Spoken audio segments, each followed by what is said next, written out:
Mark, welcome to the 2019 Digital Pharma East Conference in Philadelphia. Thank you. For life sciences companies, how can marketing and technology join forces to give organizations new control of the human experiences they offer?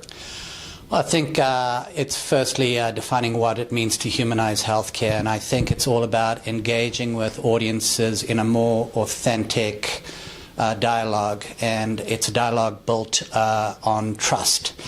And to really engage with audiences, whether it's customers, patients, healthcare professionals, or managed market accounts, it's about really understanding the latent drivers of behavior. We tend to look at audiences more in terms of what they do and what they look like, rather than how we support them from both a rational and an emotional perspective.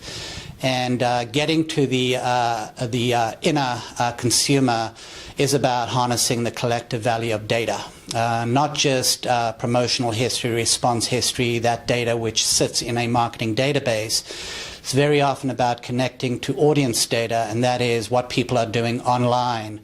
So the ability to really understand online behavioral data as proxies for what customers look like or where they are in their prescribing or patient journey is the essence of what it means to identify those moments and deliver personalized content at the speed of need.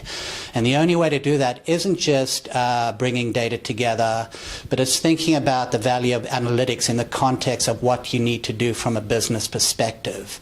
And if it means engaging with audiences at the speed of need, that's all technology. So the opportunity for us as marketers is to view ourselves as generalists, where we can bring in the value of data, analytics, technology, strategy, all of that together to solve unique business problems. I like that. That makes a lot of sense. So what is a CX/COE in pharma, and how do companies benefit from having one? CX often, it's a term called customer experience, and pharma companies, most pharma companies have centers of excellences. It goes by many names: digital center of excellence, customer center of excellence, marketing center of excellence. It's essentially centralized services, and the services could be broad. Services are all about advocating to brands, new means of engaging with customers. It's about thinking about enablement by bringing new partnerships to the equation. It's thinking about shared services and how you can provide delivery support to brands, whether it's analytics, whether it's CRM.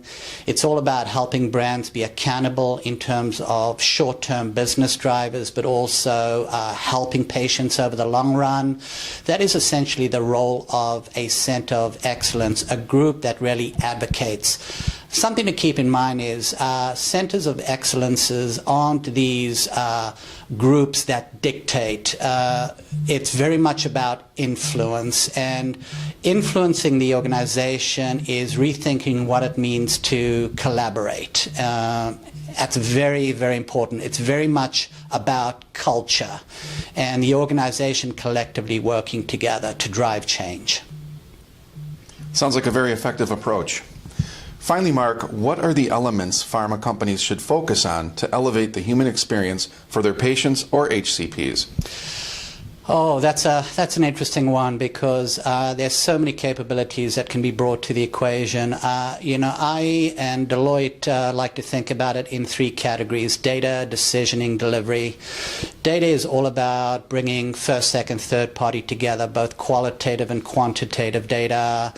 Not data that takes a retrospective view, but data that informs what customers are likely to do, taking more of a prospective look. So huge value in not just bringing data together for the sake of bringing data, but simplifying and focusing on data that informs who to target, what to say, what tools to give, what content to give. Decisioning, very very overused term right now is AI, but whether we think about a priori business rules or augmented decisioning, this is all about sensing and responding, looking at patterns in the data to identify behavioral patterns that inform what to say, what to give, when to give it.